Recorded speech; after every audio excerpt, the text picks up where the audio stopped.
Life Audio. Christian Parent Crazy World with Catherine Segars is brought to you by Life Audio and is part of our Faith Toolkit series. For more inspirational faith-affirming podcasts, visit lifeaudio.com.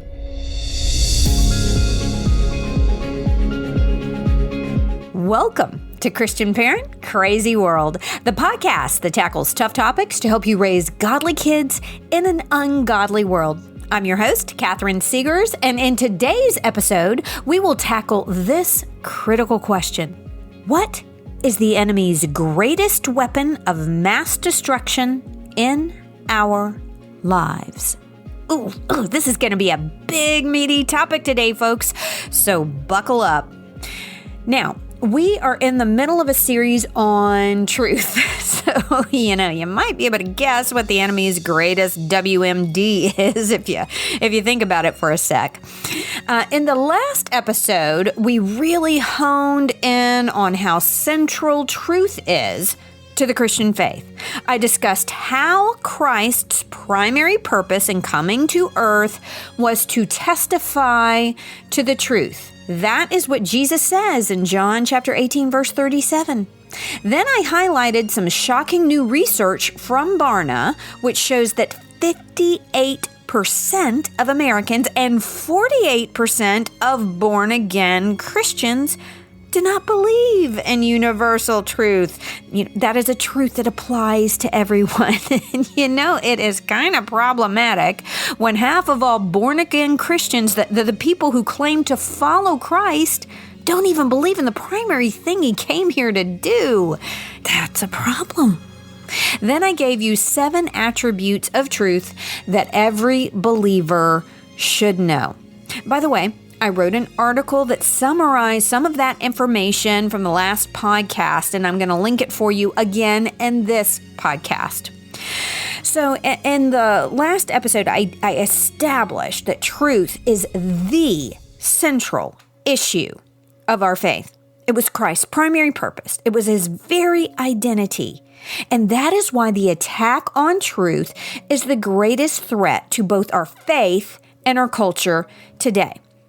In this episode, I'm going to discuss the greatest threat to truth. That is the enemy's weapon of mass destruction. It is the, drumroll please, lie. Yeah, you see how that works? Jesus was all about truth, so naturally Satan is all about lies. It's not rocket science here, folks. It's pretty easy to spot when you know what to look for. If Jesus' primary purpose is truth, Satan's primary purpose is the lie.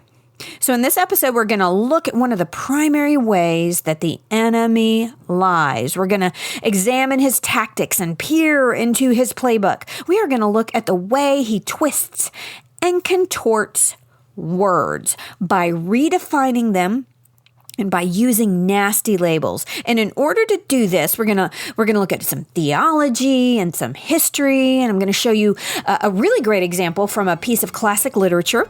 And then we're gonna look at how the enemy is lying in our media. And finally, I'm gonna leave you with God's answer to all of it, how he defeats the plans of the enemy. And I'm gonna show you how he does that with one of my very favorite hymns. That's the plan, and that's a lot of ground to cover.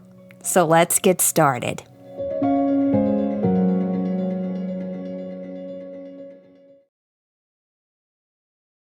Before I dive into today's topic, I want to remind you of the Spark Media Fan Awards. You can vote during the entire month of February.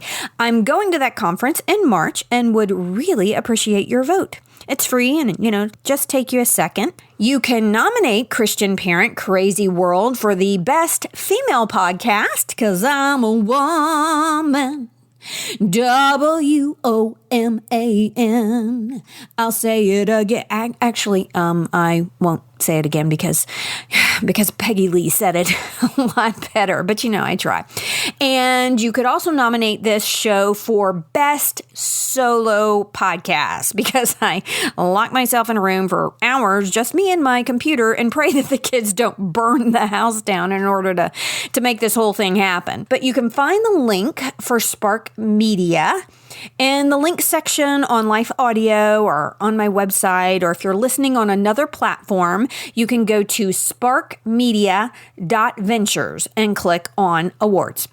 Oh, and speaking of other platforms, I just found out that you can do podcast ratings now on Spotify as well as Apple Podcasts.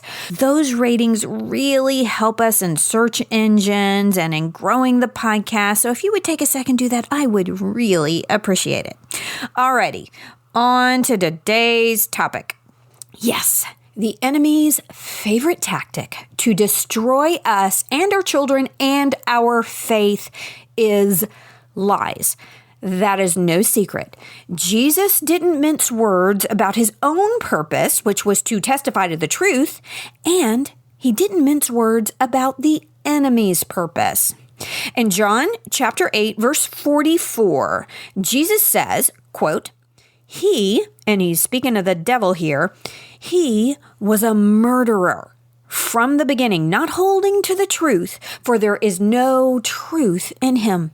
When he lies, he speaks his native tongue, for he is a liar and the father of lies." Oh gosh, I love that. Jesus lands one right between the eyes there. Nothing vague about it. So clear, so focused. Satan is a liar. He lies every time he opens his mouth. That is his primary purpose, and his chief weapon is lies. The enemy has made lying into an art form, but I think I've put my finger on what might be his favorite kind of lie.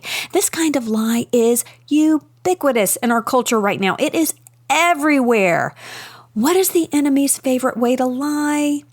The enemy loves to change the meaning of words. And I think he gets a triple Scrabble score when he can take a word and make it mean its opposite. He loves to do that. And he especially loves to do this with labels, false labels, calling somebody the opposite of what they are.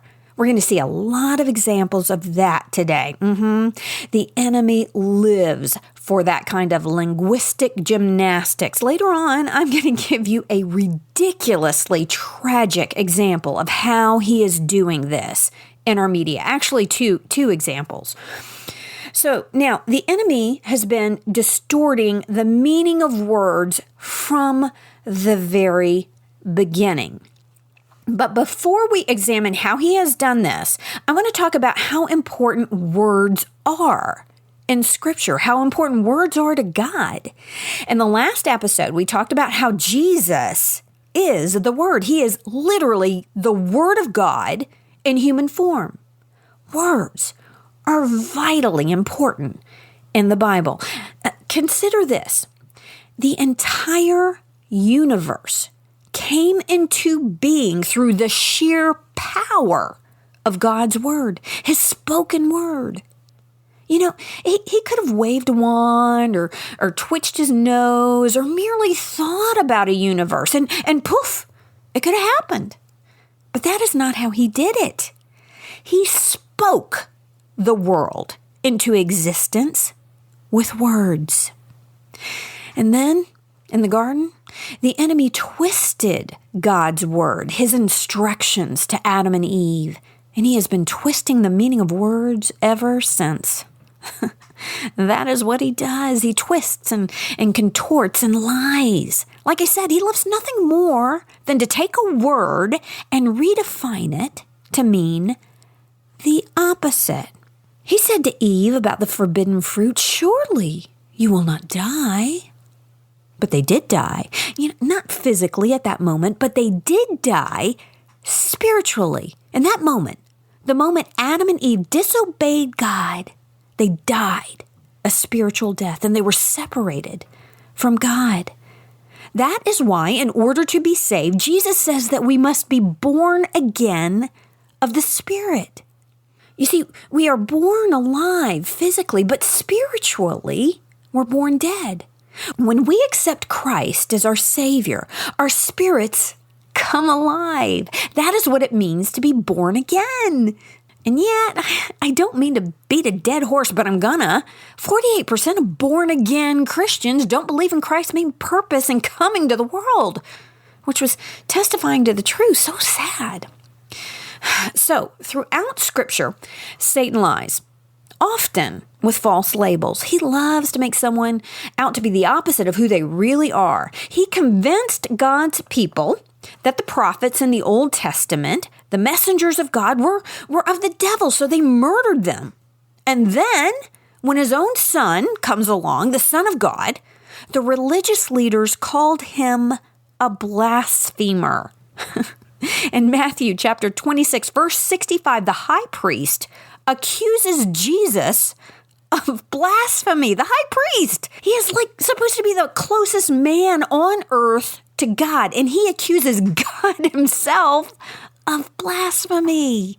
Blasphemy is the act or offense of speaking sacrilegiously about God. So Satan accuses Jesus of speaking sacrilegiously about himself. Yeah, he got a triple Scrabble score on that one. And he carried that same lie on to the disciples. In Acts chapter 6, the religious leaders are arguing with Stephen, and they can't keep up with this guy because he is filled with wisdom from the Holy Spirit, the Spirit of truth.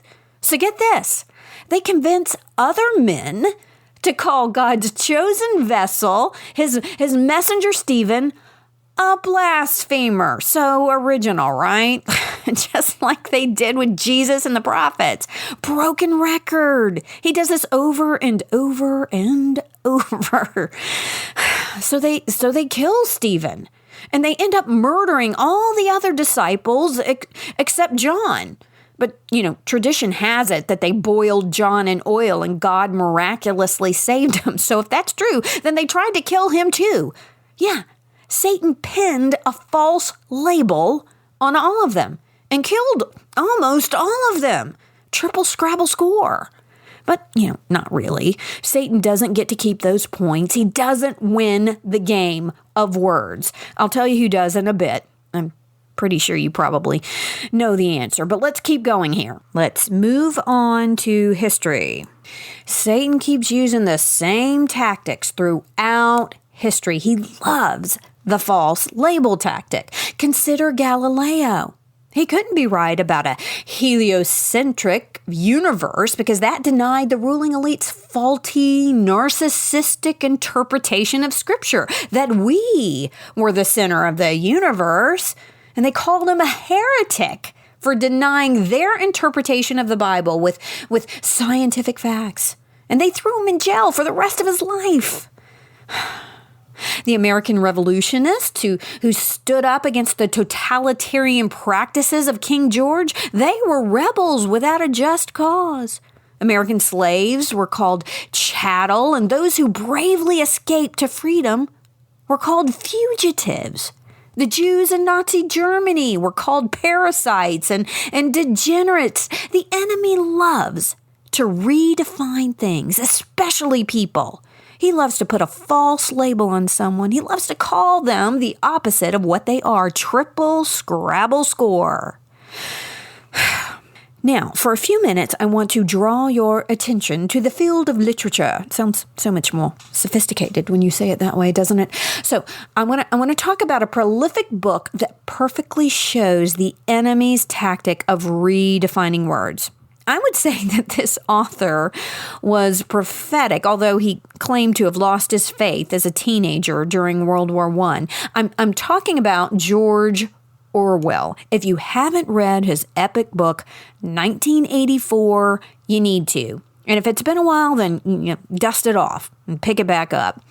Okay, so, I have a bit of a true confession to make here. I didn't read this book by Orwell until fairly recently, like in the last couple of years. I am a classic literature buff, but he was never on any of my reading lists. And My personal tastes actually veer more towards 19th and early 20th century period pieces, like Hemingway and Fitzgerald and Henry James and George Eliot, who was a woman, by the way, and Charles Dickens and Oscar Wilde. Oh, I am wild about that playwright. What? Oh, Shakespeare? Well, he was much earlier, but love him. And, of course, Miss Austen. Oh, love her. I have a son named Bennett. He is named after the heroine in Pride and Prejudice. Love all of those guys and gals. I'm not, however, a huge fan of dystopian sci-fi novels, so I never read Orwell until 2020. And let me just say, what a year to read 1984. It was surreal. Nevertheless, prior to actually reading Orwell, I nodded knowingly whenever someone tossed out the term Orwellian. Oh, yeah, that is so Orwellian. As if I knew what they were talking about firsthand, but I mean, come on, we all do that, right? Yeah, we do. So, if you don't know the novel, it was written in 1949 about a future society which, not coincidentally, occurred in 1984. That's the title. And in this dystopian world, the government tries to control what everyone thinks. And the primary tactic that the government uses is controlling language, especially words. There's this one character in the book, his name is Syme, and it is his job to eliminate dangerous words from the dictionary. If they can get rid of the word, well, then people can't communicate that concept anymore. So they just got rid of words. But the words that they couldn't get rid of, that they considered to be dangerous, well, they just redefined them to mean their opposites. Orwell saw the tactic of the enemy so well. So there are these 3 slogans that they put on posters all over the cities in this nation, and they're blared across the airwaves of all of those cities. Those slogans are: war is peace, slavery is freedom, ignorance is strength. Yeah, like I said, Orwell was a prophet. But really, he just had his finger on the pulse of how the enemy always works. Satan did it in the garden. He did it to the prophets. He did it to Jesus and the disciples and Galileo and the revolutionists and slaves and Jews. And he is still doing it now. False labels, making things into their opposites, silencing truth. That is what he does. And he's still doing it. Now, I told you I would give you that example from our media. I'll never forget. I'm reading 1984 by Orwell about how a government and a culture intent on destroying freedom redefines words to gain power. And I am shocked by a news story that I saw on CNN. Mind you, this is during the summer of love and spaghetti suppers, according to the mayor of Seattle, who allowed the downtown of that city to become an autonomous zone known as CHOP or CHAZ or whatever it ended up being, like for 24 days. Yeah, under orders from the mayor, the police abandoned downtown Seattle that was supposedly having a love fest. They turned the city over, and tragically, 3 young men died. Yeah, finally they brought the police back in after that. I've never been to a spaghetti supper where people died. It was awful. So this kind of crazy stuff was happening all over the country that summer. So I'm watching the news out of Kenosha, Wisconsin, where there were riots after a police shooting. And this reporter is standing in front of a burning building, and he is talking about the, quote, largely peaceful protests. And I was like, what? Then the caption under this fiery landscape says, quote, fiery but mostly peaceful protests after police shooting, end quote. Come again? I was like, could they not find 20 feet of not burning city to report in front of? Or did they not care? Were they so convinced of the power of their words, that they could stand in front of a diametrically opposed reality and claim that it was the opposite of what it was. I mean, it was so 1984. It was positively Orwellian. And I can use that word now, honestly, because I've read the book. This is where we are, folks. We are living in a world where a summer of love and spaghetti suppers ends up with 3 young men murdered, and protests that set buildings on fire are called mostly peaceful. Wow. Yeah. The prophets are liars. The Son of God is a blasphemer, and so are the disciples. Galileo is a heretic. The American freedom fighters were rebels. The slaves are chattel. Jews are parasites. Love festivals end with 3 coffins, and fiery riots are mostly peaceful protests. War is peace. Slavery is freedom. Ignorance is strength. Triple, Scrabble, scores.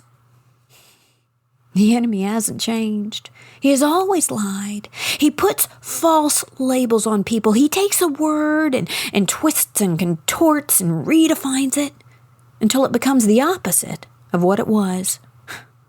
He tries to silence, or in today's terminology, cancel truth. He's using different labels. We'll talk about some of those labels in a future episode. But that is how he works. Always has, always will. He has not changed. He's not that original. The enemy's greatest weapon of mass destruction is the lie. He is a liar. He is the father of lies. Those were Jesus' words. And I agree with Jesus. That is something that I always recommend doing, by the way, agreeing with Jesus. I think that's a very good idea.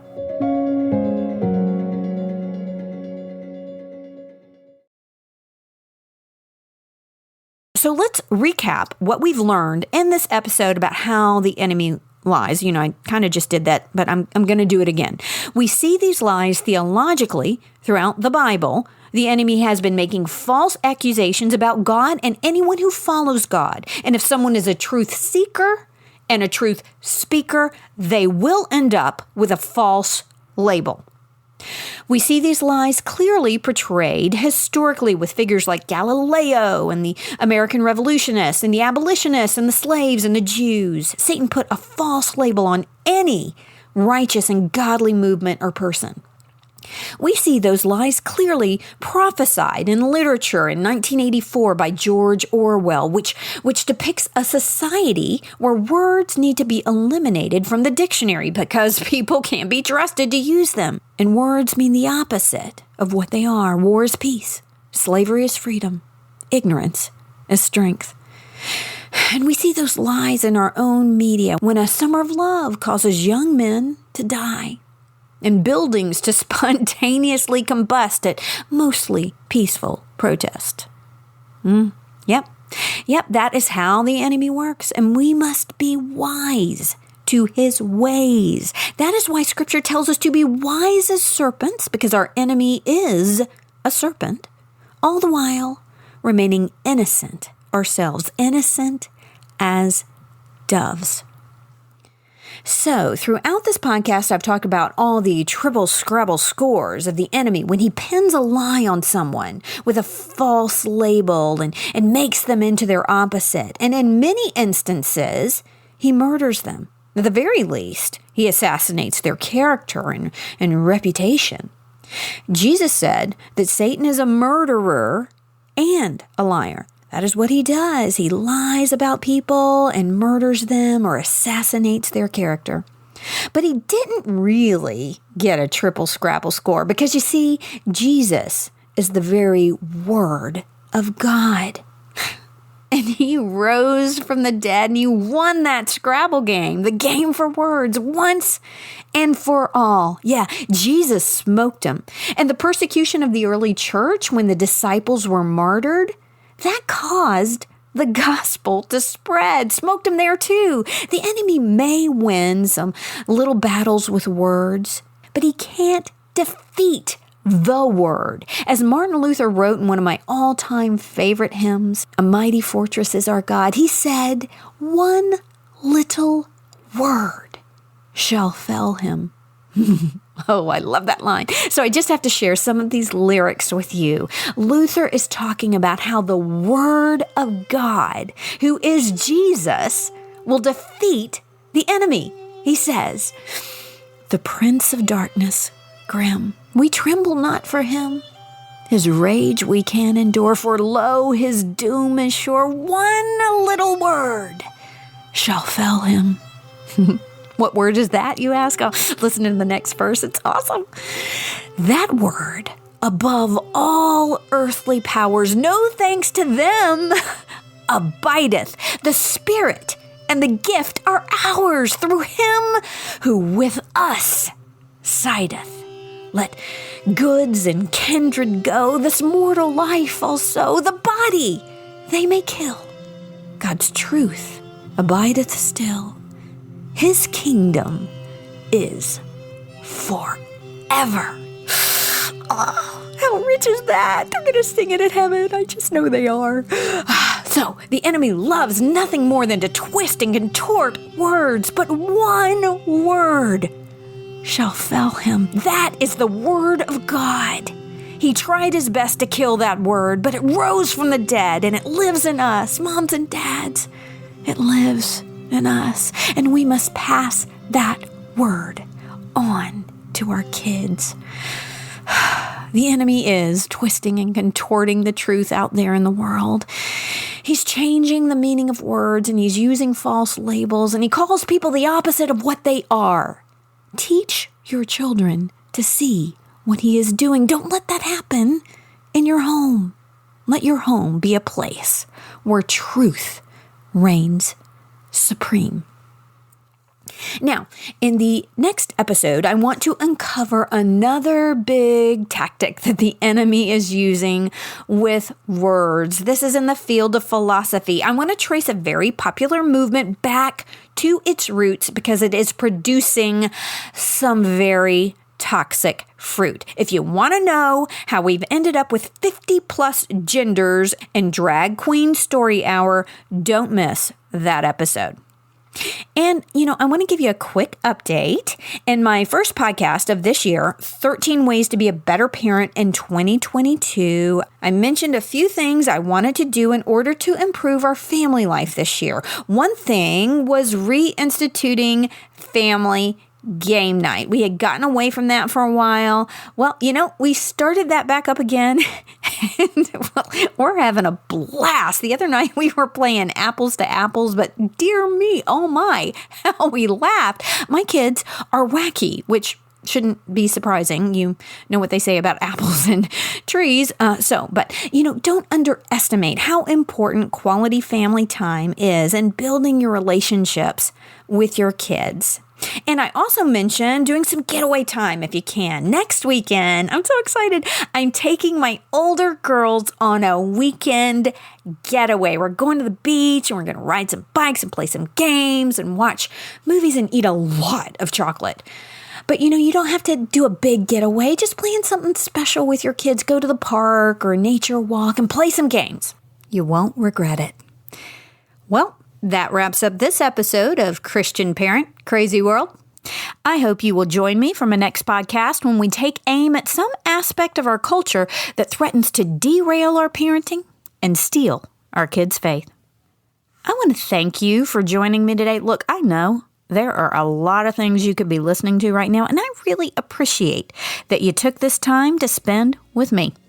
If you enjoyed this episode of Christian Parent Crazy World, would you consider telling a friend and sharing it on social media and giving it a good review over on Apple Podcasts and Spotify and following me on Facebook and Instagram?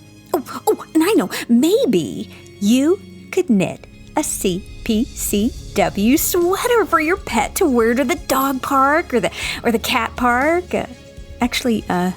I don't even know if they have cat parks. They probably have a lot of cats up in trees if they do. They'd have to call the fire department all the time, Yeah, on second thought, why don't you just knit a CPCW sweater for yourself and for me while you're at it? That would be really cool. Just a thought. Anyways, and be sure to check out my website, which is catherineseegers.com. That's Catherine with a C. I have lots of articles and resources there that will help you on your parenting journey. And if you subscribe, I will send you some really cool free stuff, and be sure to notify you of future podcasts, articles, and blogs. I want to end this and every episode with a word of encouragement. God gave you your kids, your specific kids, for a reason. That's because you hold the key to unlocking who God created them to be. We'll see you next time.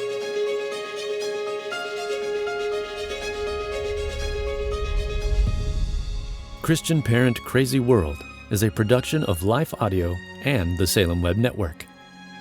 To hear more from Catherine Seegers, visit her site, catherineseegers.com. If you enjoyed this episode, would you take a minute and leave us a rating and review in your podcast app? It really does help us connect to more listeners like you. A special thanks to Kelly Gibbons, Stephen Sanders, and Stephen McGarvey for their production and editing on this episode. You can find more podcasts like this over at lifeaudio.com.